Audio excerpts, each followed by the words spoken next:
India மீதான அமெரிக்காவுடைய 50% வரியால தமிழகத்தோட ஏற்றுமதி கடுமையா பாதிக்கப்பட்டுள்ளதாக முதலமைச்சர் ஸ்டாலின் சொல்லியிருக்காரு.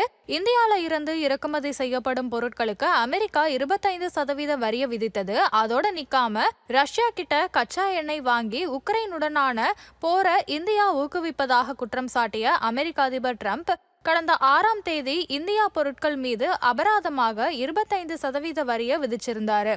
இதனால இந்திய பொருட்களுக்கான 50% இறக்குமதி வரி அமலுக்கு வந்திருக்கு. அமெரிக்காவுடைய 50% வரியால தமிழ்நாட்டுடைய ஏற்றுமதி கடுமையா பாதிக்கப்பட்டுள்ளதா முதலமைச்சர் ஸ்டாலின் சொல்லியிருக்காரு.